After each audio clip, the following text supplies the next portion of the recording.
नमस्कार सभी साथियों को स्वागत करता हूं सभी का इस यूट्यूब चैनल पर जिसका नाम है स्टडी विद पीएन लोधा। साथियों, रीट मेंस एग्जाम 2023 के लिए राजस्थान का जो संपूर्ण भूगोल हम गोल्डन टेस्ट सीरीज चला रहे हैं। इसका आज पेपर नंबर 20 हम हल करने वाले हैं साथियों। टोटल 25 वस्तुनिष्ठ प्रश्न राजस्थान के संपूर्ण भूगोल से आपको यहाँ पर देखने को मिलने वाले हैं। देखिए, नेगेटिव मार्किंग पेपर में रहने वाली है और आज का टारगेट 25 में से मात्र 15 प्रश्नों को सही करने का है। ठीक है, माइनस मार्किंग के बाद में 25 में से 15 प्रश्न होने चाहिए। तो शुरू करेंगे आज के इस वीडियो को। पहला प्रश्न देख लेते हैं साथियों। प्रश्न नंबर 1 में क्या है? देखिए, मैं ये नहीं कहूँगा कि ये जो पेपर है बहुत ही ज़्यादा इम्पोर्टेंट है, बल्कि आप खुद इस टेस्ट को जब पूरा अटेम्प्ट कर लोगे उसके बाद में आपको खुद को लगेगा कि कितनी महत्वपूर्ण चीज़ें आप इस टेस्ट के माध्यम से हल कर रहे हो साथियों। तो देखो, पहला प्रश्न देखते हैं। प्रश्न नंबर 1 में क्या है?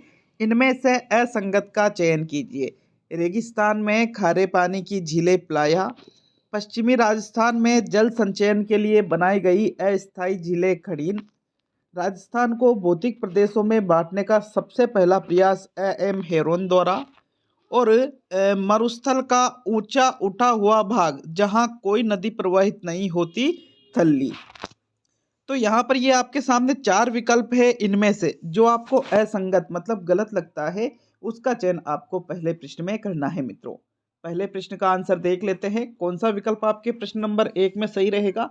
तो देखो, सही आंसर है आपके विकल्प नंबर 3। ये कह रहा है राजस्थान को भौतिक प्रदेशों में बांटने का सबसे पहला प्रयास एम हेरोन द्वारा किया गया।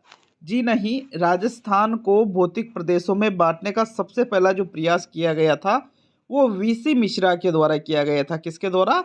वीसी मिश्रा के द्वारा किया गया था। इनकी एक पुस्तक भी आई थी, राजस्थान का भूगोल। ठीक है, तो थर्ड विकल्प आपके प्रश्न नंबर 1 में सही है। प्रश्न नंबर 2 की ओर बढ़ते हैं। ये सिर्फ तीसरा विकल्प ही असंगत है। बाकी रेगिस्तान में खारे पानी की झीलें प्लाया कहलाती है। पश्चिमी राजस्थान में जल संचयन के लिए बनाई गई जो अस्थायी झीलें होती है इनको हम खड़ीन कहते हैं। और मरुस्थल का ऊंचा उठा हुआ जो भाग होता है जहाँ कोई भी नदी नहीं बहती है साथियों, उसको थल्ली के नाम से जाना जाता है। तो दूसरा प्रश्न देख लेते हैं। प्रश्न नंबर 2 में क्या है?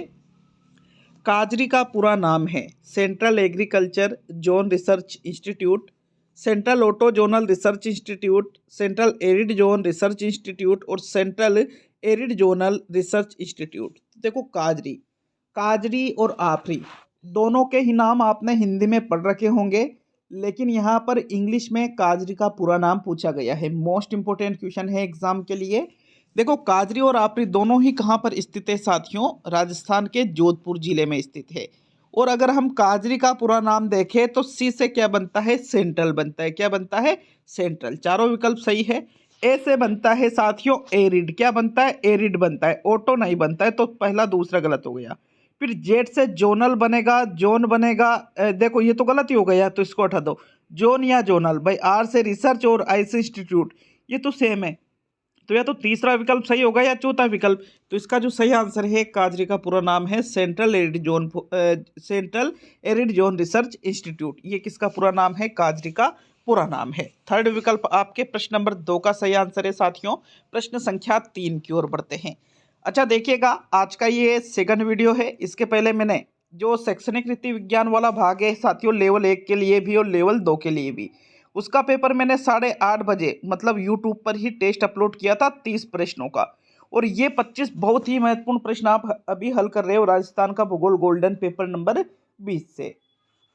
साथियों, मैंने ऐप जो है स्टडी विद पीएन लोधा, इस पे 149 वाले कोर्स में L2 SST के लिए पेपर नंबर जो 14 है, पृथ्वी पर थल और जल का जो वितरण है उससे संबंधित महत्वपूर्ण जो टेस्ट है वो अपलोड कर दिया है।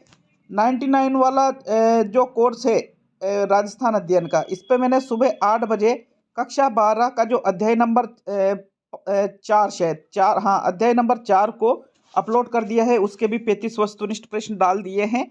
और इसके बाद में आज जो ऐप पर और जो टेस्ट आने वाले हैं उनको भी मैं बता दूं। तो 149 वाले कोर्स पर राजस्थान का जो शैक्षिक परिदृश्य है, पेपर नंबर आपके इसका 13 आने वाला है, जो L1 सामाजिक का पेपर नंबर 5 आने वाला है, तो ये 2 पेपर और अभी आपके आने वाले हैं। और साथ ही L2 जो साइंस वाले हैं, इनका पेपर नंबर 14 इनका भी आने वाला है। तो ये 3 टेस्ट और आज ही 149 वाले कोर्स में जो study with PN Lodha application है वहाँ पर उपलब्ध होने वाले हैं। देखिएगा चौथे प्रश्न को, मरुस्थलीकरण में सर्वाधिक योगदान किन बालुका स्तूपों का होता है? तारा बालुका स्तूपों का, सीप का, बरखान का और पैराबोलिक बालुका स्तूपों का। तो देखो बालुका स्तूप, मरुस्थलीकरण का मतलब क्या हुआ कि मरुस्थल का विस्तार होना, ठीक है। इसमें सर्वाधिक योगदान जिन बालुका स्तूप का माना जाता है साथियों, उन बालुका स्तूप को किस नाम से जाना जाता है? बरखान के नाम से जाना जाता है। किन नाम से जाना जाता है? बरखान के नाम से। थर्ड विकल्प चौथे प्रश्न का सही उत्तर है। प्रश्न संख्या 5 की ओर बढ़ेंगे साथियों। पांचवा प्रश्न देखेंगे। प्रश्न नंबर 5 में क्या है? किस वन्यजीव अभ्यारण्य में अधिकतम जैव विविधता पाई जाती है? ये भी बहुत ही अच्छा क्वेश्चन है। कुंभलगढ़ वन्यजीव अभ्यारण्य में, सीतामाता वन्यजीव अभ्यारण्य में, बेसरोडगढ़ वन्यजीव अभ्यारण्य में और कुंभलगढ़ वन्यजीव अभ्यारण्य में। तो जिस वन्यजीव अभ्यारण्य में अधिकतम, दिए गए विकल्पों में से अधिकतम जैव विविधता जिस वन्यजीव अभ्यारण्य में पाई जाती है, वो वन्यजीव अभ्यारण्य आपको प्रश्न नंबर 5 में बताना है। देखो 5वें प्रश्न का आंसर देखिए। जैव विविधता का मतलब विभिन्न प्रजातियों के जो पशु है, पक्षी है, पेड़ पौधे हैं, ये सारी चीजें, ठीक है। तो विकल्प कौन सा सही है प्रश्न नंबर 5 में? जो आपके सेकंड विकल्प है, सीतामाता वन्यजीव अभ्यारण्य। मुख्य रूप से कहाँ पर स्थित है? ये राजस्थान के प्रतापगढ़ जिले में ये स्थित है साथियों। और उड़न गिलेरी भी इसी सीतामाता वन्यजीव अभ्यारण्य की ही प्रसिद्ध है। कहाँ पर पाई जाती है उड़न गिलेरी? सीतामाता वन्यजीव अभ्यारण्य में। सेकंड विकल्प 5वें प्रश्न का सही उत्तर है। प्रश्न नंबर 6 की ओर बढ़ेंगे मित्रों।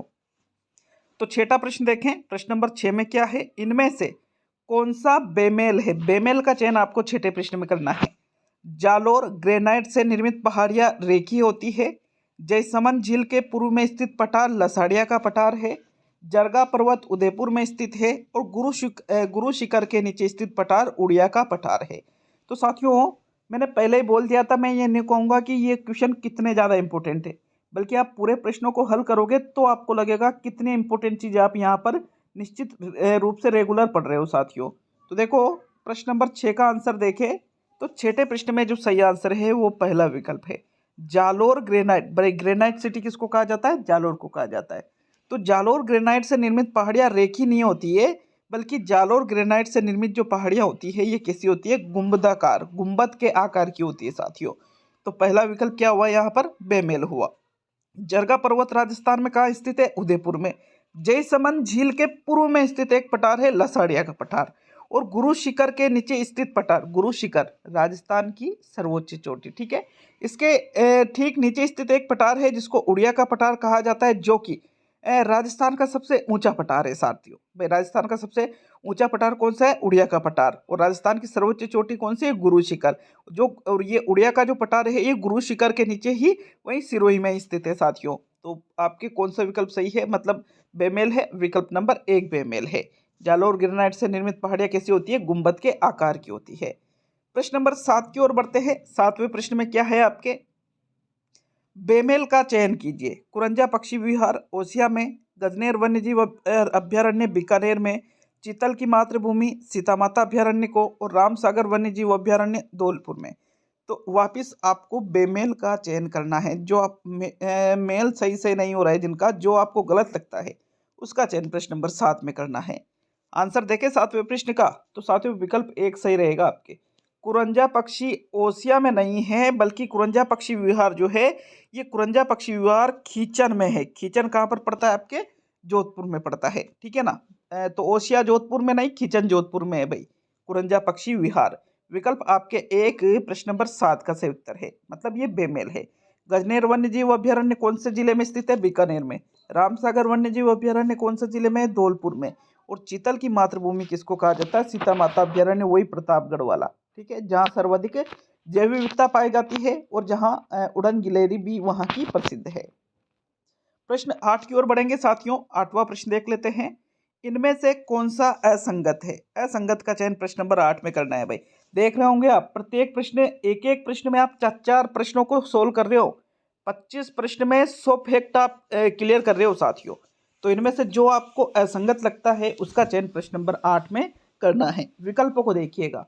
राजस्थान के उष्णकटिबंध में स्थित एकमात्र जिला बांसवाड़ा। राज्य में ग्रीष्मकाल के समय सर्वाधिक आंधियां गंगानगर में। राजस्थान में मानसून आगे बढ़ने की दिशा दक्षिण पश्चिम से उत्तर पूर्व की ओर। और राज्य का सबसे आर्द्र जिला डूंगरपुर। तो इनमें से जो आपको असंगत लगता है उसका चयन आपको प्रश्न संख्या 8 में करना है। कौन सा विकल्प आपको प्रश्न नंबर 8 में यहाँ पर सही लग रहा है? कौन से विकल्प पे जाओगे साथियों प्रश्न संख्या 8 में? तो आंसर देख लेते हैं 8वें प्रश्न का। देखो, प्रश्न नंबर 8 में जो सही उत्तर है वो आपके चौथा विकल्प रहेगा। राज्य का सबसे आर्द्र जिला डूंगरपुर को नहीं माना जाता है, बल्कि राज्य का सबसे आर्द्र जिला किसको माना जाता है? झालावाड़ को माना जाता है। किसको माना जाता है साथियों? झालावाड़ जिले को माना जाता है। तो विकल्प आपके कौन सा असंगत हुआ? 4th विकल्प। बाकी राजस्थान में मानसून किस तरफ से किस तरफ आगे जाता है? दक्षिण पश्चिम से। ये दक्षिण पश्चिम से उत्तर। उत्तर आपके कहाँ रहा? उत्तर पूर्व की ओर। जिस प्रकार अरावली की दिशा बढ़ती है ना, उसी प्रकार से। और राज्य में ग्रीष्मकाल के समय सर्वाधिक आंधियां कौन से जिले में चलती है? गंगानगर में। और उष्ण कटिबंध में स्थित एकमात्र जिला कौन सा है? बांसवाड़ा। मानसून है ये उष्ण कटिबंधीय। ठीक है, तो विकल्प 4 आपके प्रश्न संख्या 8 का आंसर है साथियों। 9वें प्रश्न की ओर बढ़ेंगे। प्रश्न संख्या 9 में आपसे क्या पूछ रहा है? चिंकारा का वैज्ञानिक नाम क्या है? टिकोमेला अंडुलेटा, प्रोसेपिस सिनेरिया, सिनकोमा और गजेला गजेला। तो भाई ऐसा है चिंकारा। चिंकारा का वैज्ञानिक नाम पूछा गया है। चिंकारा जो कि राजस्थान का क्या है साथियों?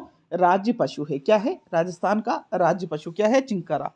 अब अगर हम बात करें इसके वैज्ञानिक नाम की, तो भाई प्रोसेपिस सिनेरिया तो किसका वैज्ञानिक नाम है? खेजड़ी का वैज्ञानिक नाम है। और चिंकारा का जो वैज्ञानिक नाम है वो है गजेला गजेला। क्या है साथियों? गजेला गजेला किसका वैज्ञानिक नाम है? चिंकारा का। तो 4th विकल्प आपके प्रश्न संख्या 9 में सही है। प्रश्न नंबर 10 की ओर बढ़ेंगे। 10वां प्रश्न देख लेते हैं। देखिए, प्रश्न नंबर 10 है, मिट्टियों से संबंधित कौन सा कथन असत्य है? हाड़ौती पठार की मिट्टी मध्यम काली होती है। राजस्थान का वह क्षेत्र जहां एंटीसोल समूह की मृदा पाई जाती है पश्चिमी क्षेत्र है। मिट्टी की रेंगती हुई मृत्यु मृदा अपर्दन को कहते हैं। और भूमि की उर्वरता बढ़ाने वाली फसल इनमें से कौन सी है? गन्ना। ठीक है, तो जब आपको लगे कि आपको लगे क्या, आपको कौन सा विकल्प लग रहा है कि भाई 10वें प्रश्न में तो ये क्या है? असत्य है। तो ऐसा है, मिट्टी की रेंगती हुई मृत्यु मृदा अपर्दन को ही कहते हैं। ठीक है, हाड़ौती पठार में मध्यम काली मिट्टी पाई जाती है। काली मिट्टी भी कई जगह देखने को मिल जाएगी, वो अलग बात है, लेकिन ये भी गलत नहीं है। अब दूसरा या चौथा, तो इसका आंसर है साथियों चौथा विकल्प। क्योंकि भूमि की उर्वरता बढ़ाने के लिए मुख्य रूप से जिस फसल का प्रयोग किया जाता है वो उड़द की फसल होती है। कौन सी? उड़द की। और अगर हम बात करें तो राजस्थान के जिस क्षेत्र में एंटीसोल समूह की मृदा पाई जाती है वो पश्चिमी क्षेत्र है। एंटीसोल्स का मतलब रेतीली मिट्टी से लिया जाता है, मरुस्थलीय मिट्टी से लिया जाता है भाई। ठीक है, विकल्प नंबर आपके 4 10वें प्रश्न का आंसर होगा साथियों। प्रश्न संख्या 11 की ओर बढ़ेंगे। चलिए 11वां प्रश्न देख लेते हैं। राजस्थान में प्रथम मिट्टी परीक्षण प्रयोगशाला जोधपुर में कब स्थापित की गई? 1978 में, 1958 में, 1968 में और 1948 में। 11वें प्रश्न का सही उत्तर बताइए। प्रश्न नंबर 11 में कौन से विकल्प पे जाओगे? तो देखो, राजस्थान में प्रथम मिट्टी परीक्षण प्रयोगशाला कहाँ पर स्थापित की गई थी? जोधपुर में। अब पूछा यह जा रहा है कि कब स्थापित की गई थी, तो स्थापित की गई थी भाई 1958 ईस्वी में। कब स्थापित की गई थी? 1958 ईस्वी में। विकल्प नंबर 2 आपके 11वें प्रश्न का सही उत्तर है साथियों। प्रश्न 12 की ओर बढ़ेंगे। देख लेते हैं प्रश्न नंबर 12 को। नदियों से संबंधित असंगत का चयन कीजिए। असंगत मतलब असत्य, गलत, बेमेल, ये सारी चीजें एक ही होती है। ठीक है ना, इसका चयन आपको प्रश्न संख्या 12 में करना है। विकल्प है 56 का मैदान माही नदी, आंतरिक अफवाह की सबसे लंबी नदी घग्गर, वह नदी जिसके अफवाह क्षेत्र को तोरावटी कहते हैं वाकल, और लूणी की एकमात्र सहायक नदी जिसका उद्गम अरावली की पहाड़ियों से नहीं होता है जोजरी। तो प्रश्न नंबर 12 का सही उत्तर बताइए। कौन सा विकल्प आपके प्रश्न संख्या 12 में असंगत आपको लगता है? आंसर दीजिए साथियों 12वें प्रश्न का।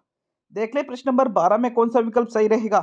तो भाई 12वें प्रश्न में जो सही उत्तर है वो रहेगा विकल्प नंबर 3। जिस नदी के अफवाह क्षेत्र को तोरावटी कहा जाता है वो नदी कौन सी है? कांतली नदी है साथियों। कांतली नदी के बहाव क्षेत्र को ही तोरावटी कहते हैं, ना कि वाकल नदी के। तो विकल्प 3 क्या हुआ? असंगत हुआ। इस वजह से आपके प्रश्न 12 में सही है। 56 का मैदान कौन सी नदी के यहाँ स्थित है? माही नदी के। आंतरिक अफवाह की सबसे लंबी नदी कौन सी है? घग्गर नदी। लगभग राजस्थान में इसकी 156 किलोमीटर के आसपास लंबाई है साथियों। और लूनी की एकमात्र सहायक नदी जिसका उद्गम कहाँ से होता है? अरावली की पहाड़ियों से नहीं होकर के आपके शायद कौन से जिलों से, नागौर या जालोर, जालोर क्या, नागौर जिलों से, नागौर जिलों क्या, नागौर जिले से होता है साथियों। तो वो है आपके जोजड़ी नदी। ठीक है, इसका उद्गम अरावली की पहाड़ियों से नहीं होता है। फोर्थ विकल्प, सेकंड विकल्प, प्रथम विकल्प, ये तीनों ही विकल्प क्या है? संगत है तीसरे विकल्प को छोड़कर। तो विकल्प नंबर 3 आपके प्रश्न नंबर 12 का सही आंसर है। 13वें प्रश्न की ओर बढ़ेंगे साथियों। 13वां प्रश्न क्या है आपके? केंद्र सरकार द्वारा घोषित एक जिला एक उत्पाद योजना के अंतर्गत प्रथम चरण में जयपुर जिले का चयन किस हेतु किया गया? ब्लू पोट्री के लिए किया गया, जेम्स ज्वेलरी के लिए किया गया, फट चित्रकारी के लिए किया गया और लाल पत्थर के लिए किया गया। तो भाई देखो, केंद्र सरकार ने एक योजना चला रखी है, ठीक है ना। कौन सी योजना है? एक जिला एक उत्पाद योजना। अब इसके अंतर्गत प्रथम चरण में जयपुर जिले का चयन हुआ। तो प्रथम चरण में जयपुर जिले का चयन किस लिए किया गया? तो भाई 13वें प्रश्न का आंसर देख लेते हैं। प्रश्न नंबर 13 में कौन सा विकल्प आपके सही है? जो विकल्प नंबर 1 है, ब्लू पोट्री। भाई ब्लू पोट्री कहाँ की प्रसिद्ध है? जयपुर की। एक जिला एक उत्पाद कार्यक्रम के अंतर्गत जो प्रथम चरण चला, इसमें जयपुर जिले का चयन ब्लू पोट्री के लिए केंद्र सरकार ने किया था। तो विकल्प 1 आपके प्रश्न 13 का सही उत्तर है। 14वां प्रश्न देख लेते हैं साथियों। प्रश्न संख्या 14 है आपके, इनमें से कौन सा सुमेलित नहीं है? चित्तौड़गढ़ दुर्ग गंभीरी व बेड़त नदियों के किनारे स्थित है। बेसरोडगढ़ दुर्ग चंबल व बामनी नदी के किनारे स्थित है। मनोरथाना दुर्ग परवन व कालीखाड़ नदी के किनारे स्थित है। और शेरगढ़ दुर्ग घग्गर नदी के किनारे स्थित है। तो 14वें प्रश्न में आंसर बताइए, कौन सा विकल्प आपके प्रश्न संख्या 14 का सही उत्तर है? देखो, जो सुमेलित नहीं है वो आपके विकल्प नंबर 4 में दे रखा है। शेरगढ़ दुर्ग घग्गर नदी के किनारे स्थित नहीं है। घग्गर नदी तो वो आपके हनुमानगढ़ गंगानगर भटनेर दुर्ग है घग्गर नदी के किनारे। तो और शेरगढ़ दुर्ग जो है साथियों, ये किस नदी के किनारे स्थित है? परवन नदी के किनारे स्थित है। मनोरथाना दुर्ग की बात करें तो झालावाड़ जिले में पड़ता है। परवन और कालीखाड़ नदी के किनारे स्थित है। कई जगह कालीखाड़ की जगह आपको कालीखो है शब्द भी मिल जाएगा, लेकिन सही शब्द ये है क्योंकि ये नदी मेरे गांव के पास में ही है, ठीक है ना। बेसरोडगढ़ जो दुर्ग है ये चंबल और बामनी नदी के किनारे स्थित है। और चित्तौड़गढ़ दुर्ग जो है गंभीरी और बेड़त नदी के किनारे स्थित है। तो विकल्प नंबर 4 आपके प्रश्न 14 का सही उत्तर है। प्रश्न नंबर 15 की ओर बढ़ते हैं। 15वां प्रश्न देख लेंगे साथियों।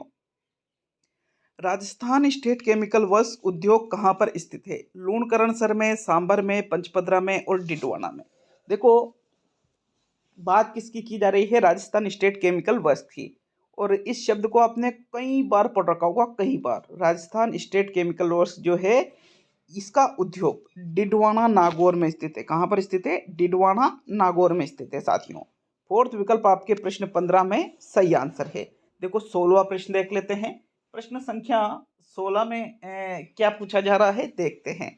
तो चलिए, 16वें प्रश्न में क्या है देखिए साथियों। प्रश्न नंबर 16 है, सुजलाम सुफलाम परियोजना का संबंध किससे है? माही नदी से, लूणी नदी से, बनास नदी से और चंबल नदी से। तो एक परियोजना है जिसका नाम है सुजलाम सुफलाम, और इस परियोजना का जो संबंध है ये है आपके माही नदी से। माही नदी को साफ करने के लिए एक प्रोग्राम, एक योजना चलाई गई थी जिसका नाम क्या है? सुजलाम सुफलाम। मोस्ट इंपोर्टेंट क्वेश्चन है, ऐसे प्रश्न आपको हर जगह देखने को नहीं मिलेंगे भाई। बहुत ही गजब का क्वालिटी वाला प्रश्न है ये। प्रथम विकल्प आपके 16वें प्रश्न का सही आंसर है। नेक्स्ट 17वें प्रश्न की ओर बढ़ेंगे साथियों। 17वां प्रश्न क्या है देखते हैं। अच्छा, ऐप को डाउनलोड नहीं कर रखा है तो डाउनलोड का जो लिंक है मैंने कमेंट बॉक्स में दे रखा है, वहां से आप ऐप को डाउनलोड करके कोर्स को ज्वाइन कर सकते हो। या प्ले स्टोर पे जाकर के study with PN Lodha search कीजिए, ऐप मिल जाएगा। 8000 से अधिक लोगों ने ऐप को डाउनलोड करके, बहुत ज़्यादा लोगों ने, लगभग यूँ मानिए 40-50% लोग ऐसे हैं जिनको डाउनलोड तो कर रखा है और साथ ही कोर्स को ज्वाइन भी कर रखा है। लेकिन अभी भी लगभग 50% से भी अधिक ऐसे विद्यार्थी हैं जिन्होंने ऐप को डाउनलोड कर रखा है लेकिन कोर्स को ज्वाइन नहीं कर रखा है। तो उनसे एक मेरा ये निवेदन है कि अगर आपको लगे तो बिल्कुल कोर्स को ज्वाइन कीजिएगा साथियों, क्योंकि 5 जनवरी से मैंने अनाउंस कर रखा है कि 5 जनवरी से आपके ऐप पर 149 वाले कोर्स में आपके रेगुलर मैराथन टेस्ट आपको प्रोवाइड करवाए जाएंगे।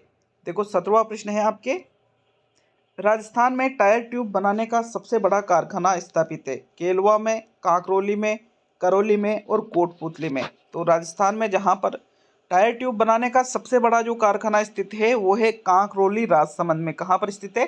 कांकरोली कहाँ पर पड़ता है? राजसमंद में पड़ता है। यहीं पर राजस्थान में टायर ट्यूब बनाने का सबसे बड़ा कारखाना है। तो सेकंड विकल्प आपके प्रश्न संख्या 2 का सही उत्तर है प्रश्न 17 में। ठीक है, प्रश्न 18 को देख लेते हैं। 18वें प्रश्न में क्या है आपके? 18वां प्रश्न है झीलों से संबंधित बेमेल है। आना सागर में आने वाला पानी लूनी से आता है। कपिल मुनि की तपोस्थली कोलायत झील है। नवलखा झील बूंदी का निर्माण उमेश सिंह ने करवाया।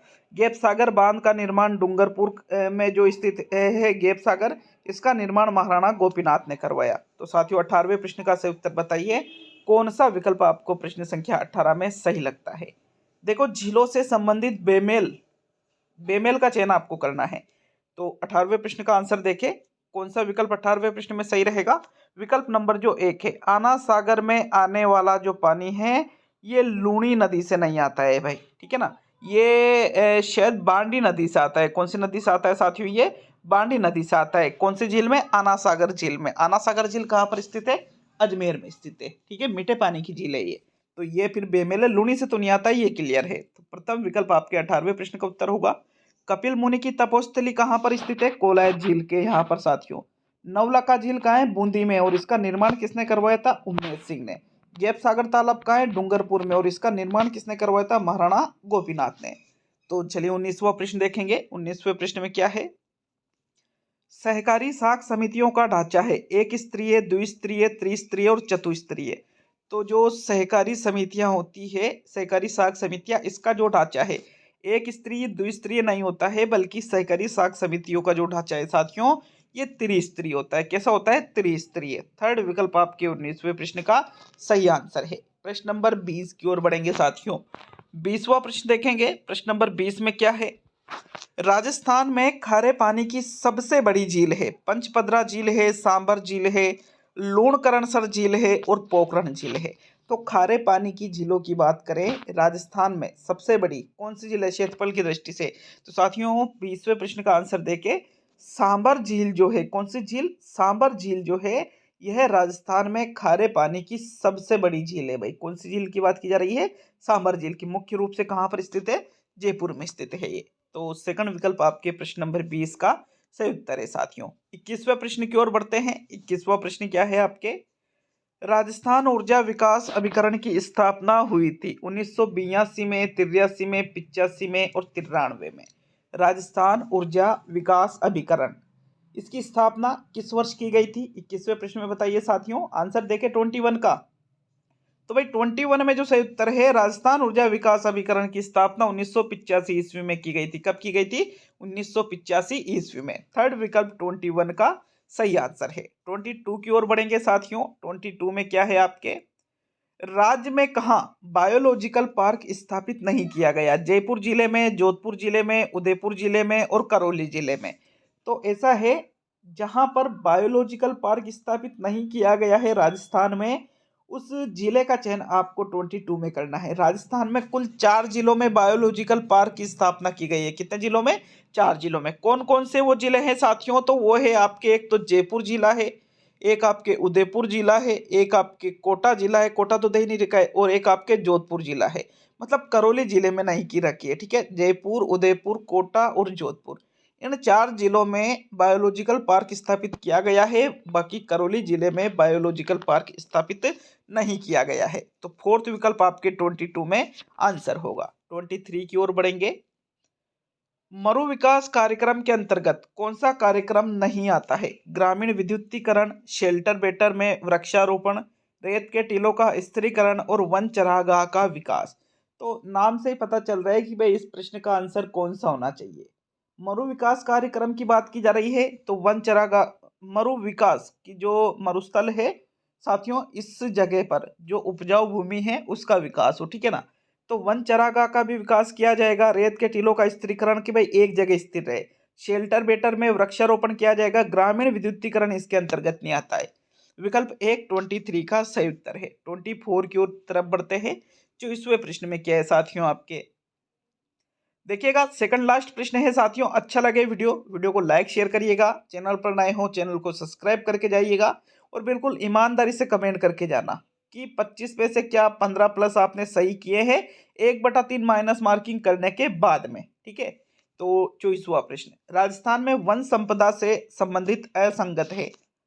पहला है वन रिपोर्ट 2021 के अनुसार राज्य के वन क्षेत्रफल में सर्वाधिक वन क्षेत्र वाला जिला उदयपुर है।